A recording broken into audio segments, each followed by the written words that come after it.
ونصلي ونسلم على رسوله الكريم أما بعد.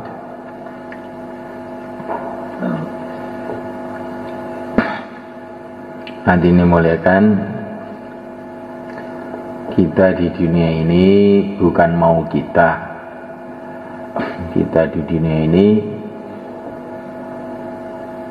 atas maunya pencipta alam semesta ini, Allah Subhanahu wa ta'ala. Kita dulu tidak ada di dunia ini, kemudian Allah telah adakan kita, Allah telah ciptakan kita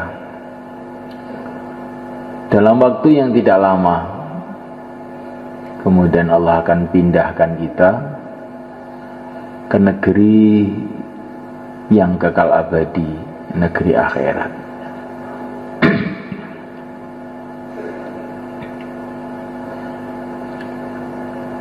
Hari berganti hari, bulan berganti bulan. Tiba-tiba sudah hampir habis waktu kita di dunia ini.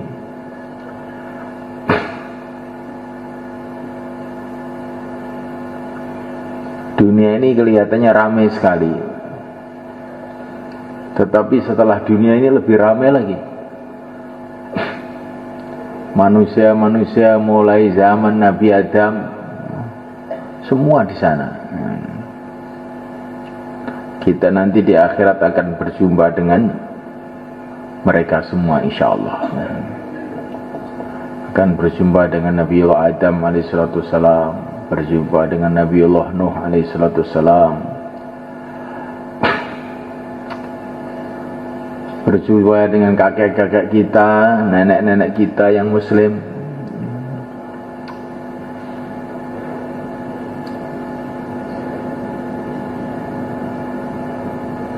Kalau di dunia, kalau hari raya kita ketemu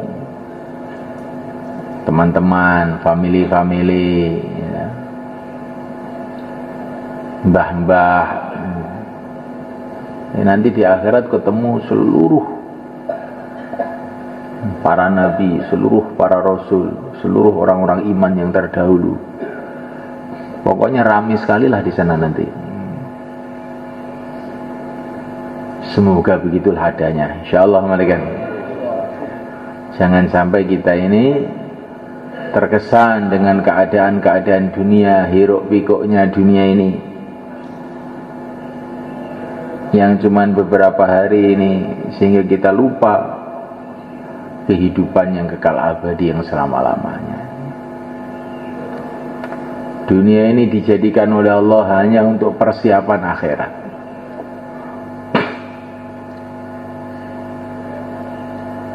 Itulah dunia ini. Dunia ini untuk apa? Persiapan akhirat. Dunia ini apa? Jalan menuju akhirat. Jembatan menuju akhirat. Dunia itu apa? Dunia itu jalan menuju akhirat. Hidup ini apa? Hidup itu menunggu mati. Nah, hidup itu apa toh? Menunggu mati. Nah. Kamu sedang apa? Sedang menunggu mati, Pak. Nah. Kerja apa kamu? Persiapan akhirat. Insyaallah, malaikat. Hadirin mulakan Allah Subhanahu wa taala. Dan kita di dunia beberapa lama ini ada tanggung jawab. Tanggung jawab kita adalah menghabiskan umur kita dalam agama.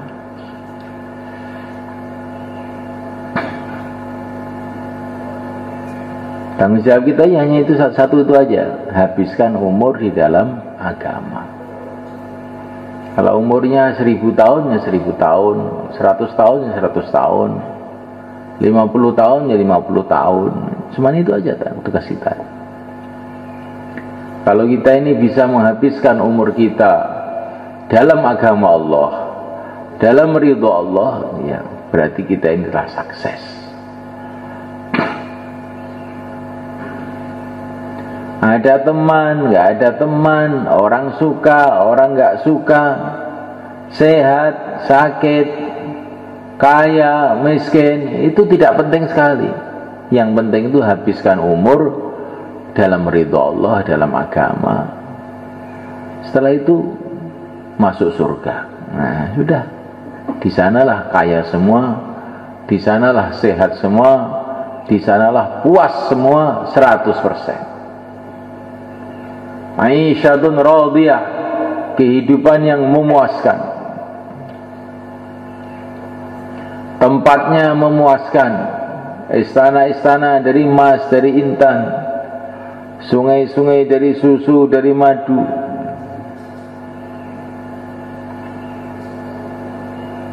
Nggak ada cacatnya. Di dalam surga itu nggak ada cacatnya, sempurna. Nggak ada istilah, wah ini genteng bocor perlu diperbaiki. Di surga nggak ada bocor-bocor, itu nggak ada. Semua sempurna. Aisyatun radiyah, puas 100%. Apa yang kita mau langsung Allah jadikan.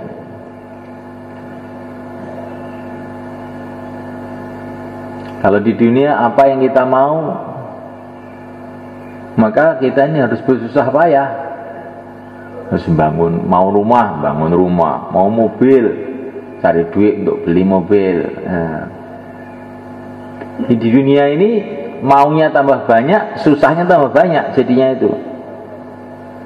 Maka penyelesaian masalah dunia itu satu aja, jangan mau, sudah selesai. Kamu mau mobil, enggak mau, sudah selesai. Kalau mau, dan ini masalah nanti. Kalau cari ini, cari itu. Mau rumah? Enggak.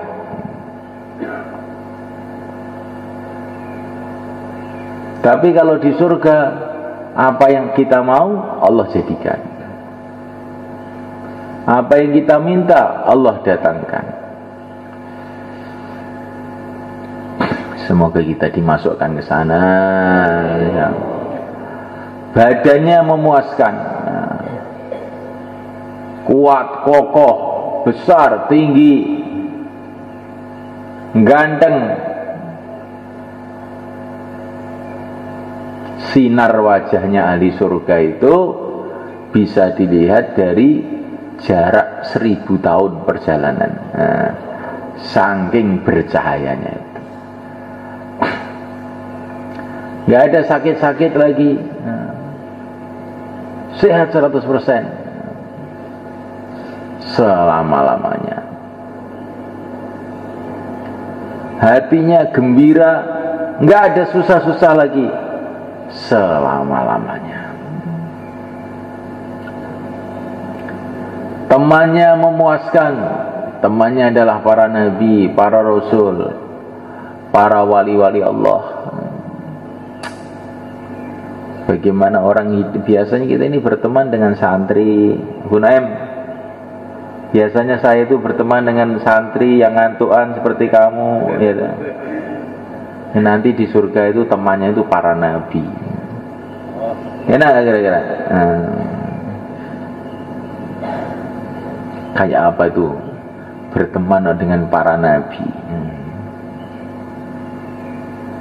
Seorang ulama mengatakan, saya itu di surga itu yang saya pikirkan itu satu aja, mau berjumpa sama Rasulullah. Yang lain-lain itu nggak begitu penting sekali. Saya akan tanyain dulu masalah-masalah agama yang belum tuntas dibicarakan para ulama ini, mau saya tanya langsung sama Rasulullah itu gimana sih sebetulnya. Karena para ulama itu kelezatannya, kenikmatannya dalam ilmu. Itu ulama itu begitu ciri khasnya. Kalau pedagang, gembiranya kalau ada barang-barang murah dijual mahal. Gitu. Kalau petani, gembiranya kalau melihat pertanian subur, hijau. Kalau insinyur, kalau melihat bangunan-bangunan. Kalau ulama, senangannya itu ilmu.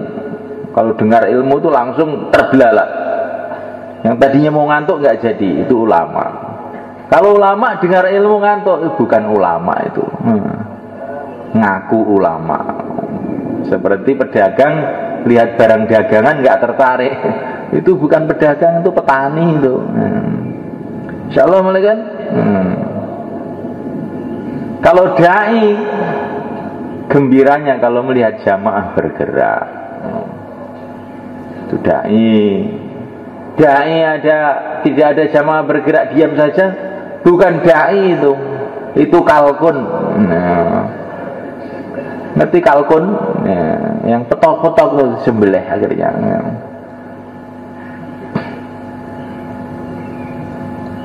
Biar melek aja kamu ya. Bukan mau disembelih enggak ya. Enggak usah disembelih juga mati nanti ya. Jadi semulaikan Allah Subhanahu wa taala. Itulah tempat yang telah dijanjikan oleh Allah kepada kita. Maka apa yang harus kita buat supaya kita sampai ke sana? Ini yang kita pikirkan sekarang. Habiskan umur kita dalam agama. Bagaimana caranya menghabiskan umur dalam agama? Kalau kita membuat suasana perjuangan agama.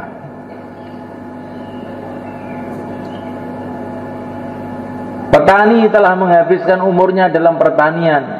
Kenapa? Karena ada suasana pertanian. Ada sawah, ada ladang, ada pekerjaan-pekerjaan. Akhirnya 70 tahun di sawah aja. Ada orang Temboro itu yang umurnya 90 tahun itu masih ke sawah aja tiap hari.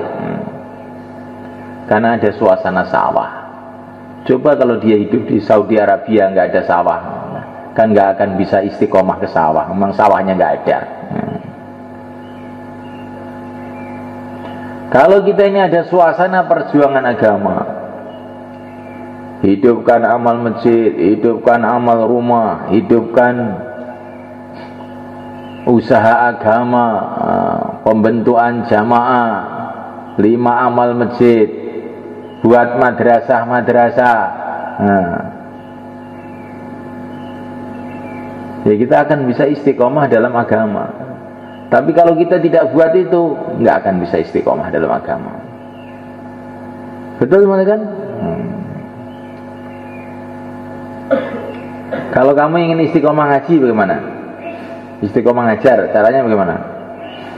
Kamu bikin pesantren, nanti kan istiqomah ngajar sampai mati kamu ngajar. Lihat kiai-kiai itu, nggak ada kiai pensiun loh. Karena ada suasana ngajar, maka dia bari ngajar sama mau mati masih ngajar aja.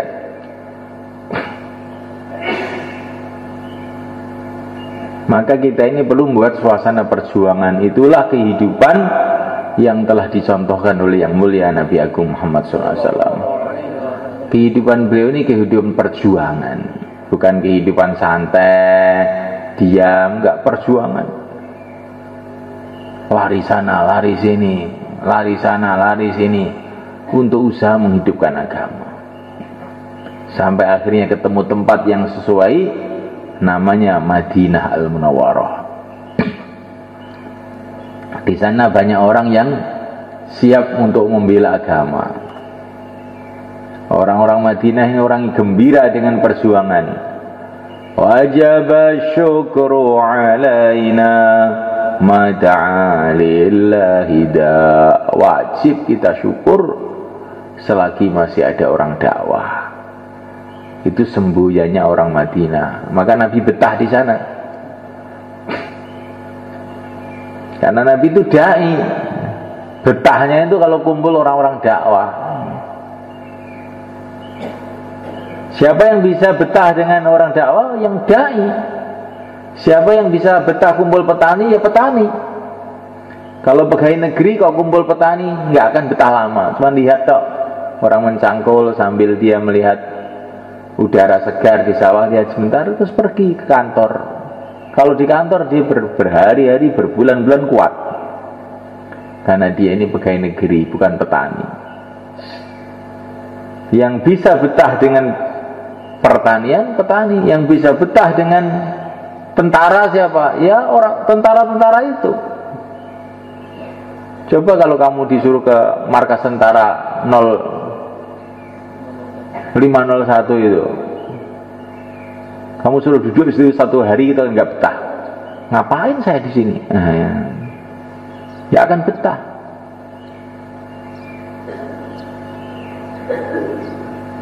Yang bisa betah di pesantren siapa? Ya santri. Oh, ada satu lagi, Pak. Siapa? Orang koperasi. Yang nggak pernah ngaji, ibu betah di pondok itu. Bahkan jual kopi, ya, gitu. Tapi dia tidak ngaji, maka betahnya itu di warung dia.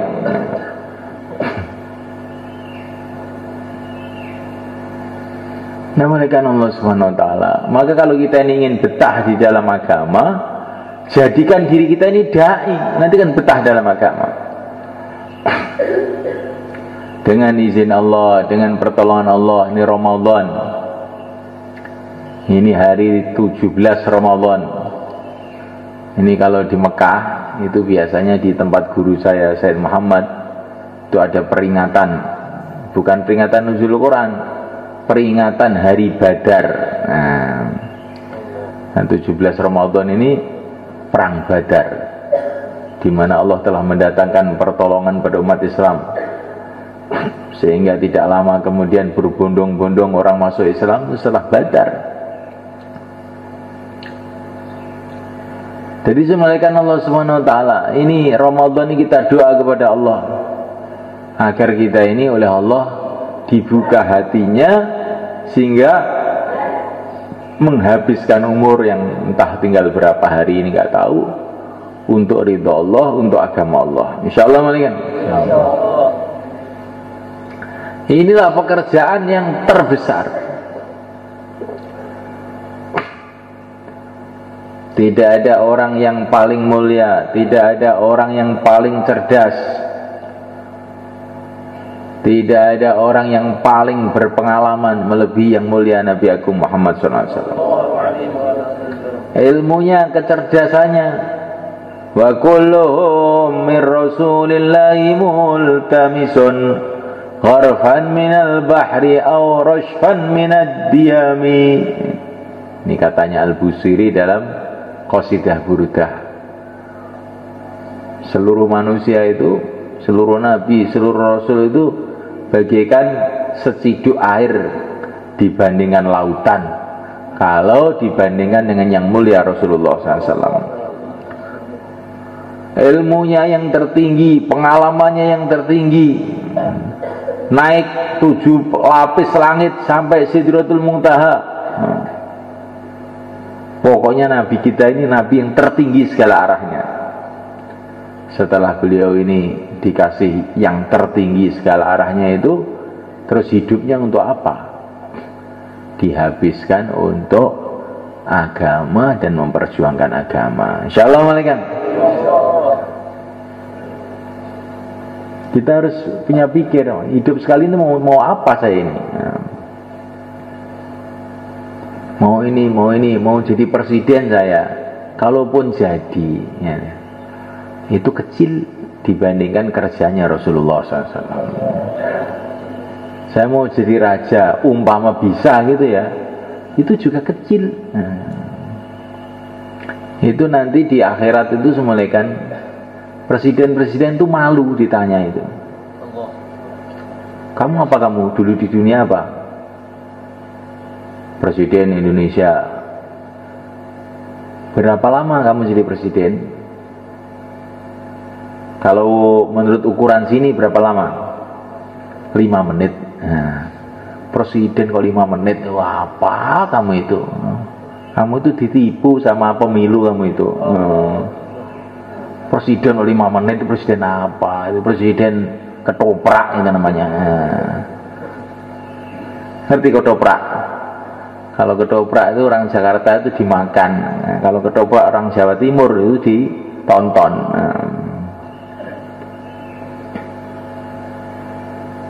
Dagelan. Kerja yang sebetulnya itu kerja agama ini semalakan. Kalau kamu, saya ini konglomerat paling kaya seluruh Nusantara. Harta kamu berapa? Kalau dihitung sini, ya dapat kerikil satu. Kerikil satu aja kok konglomerat. Kamu itu melarat bukan konglomerat. Kerja yang sebenarnya lah agama. Maka kita pegang kerja ini silakan, insyaallah. Dan kerja ini kerja mulia dan tidak sulit. Semua orang bisa mengerjakan. Sudah menjadi ketentuan Allah. Perkara itu kalau penting malah dimudahkan oleh Allah. Seperti angin itu penting, maka dimudahkan oleh Allah. Nggak usah beli angin itu. Air itu penting, maka dimudahkan oleh Allah. Nasi itu penting, maka dimudahkan. Bukan sulit sekali cari nasi, kamu nggak usah cari juga makan tiap hari. Tapi kalau yang tidak terlalu penting kayak mobil, itu disulit-sulitkan oleh Allah. Karena yang nggak begitu penting, orang nggak pakai mobil itu nggak apa-apa sebetulnya, malah sehat. Pakai mobil itu bikin penyakit. Nah, agama itu lebih penting daripada angin, daripada air, daripada makanan. Maka oleh Allah dimudahkan. Pakai syarat satu saja, mau gitu dok. Angin itu mudah, tapi kalau kamu memang tidak mau bernapas, hidung kamu buntet, ya nggak bisa. Nah, agama itu mudah asalkan mau. Nah, tandanya mau itu bagaimana? Menyiapkan waktu untuk agama. Menyiapkan waktu untuk agama itu bagaimana? Sekarang juga berangkat 4 bulan atau 40 hari. Gimana? Insya Allah. Nah, silakan berdiri. Silakan. Ini keluar akhir Ramadan seperti 70 kali keluar. Insya Allah. Semua yang mau keluar kesehatan. Ini kok orang Banyuwangi ke sini ada apa? Oh, ibu anak. Saya kira orang metu. Ini santri yang masih diterangkil ya. Santri yang masih diterangkil, dijaga amalan. Sudah ada musyawarah belum? Santri terangkil coba angkat tangan. Sudah ada musyawarah? Apa programnya? Mana penanggung jawabnya? Penanggung jawabnya mana? Siapa penanggung jawabnya?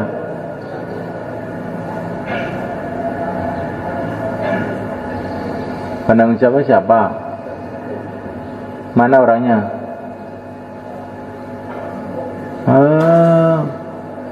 Penanggung jawab nggak bertanggung jawab gimana? Panggilnya Mas, panggil.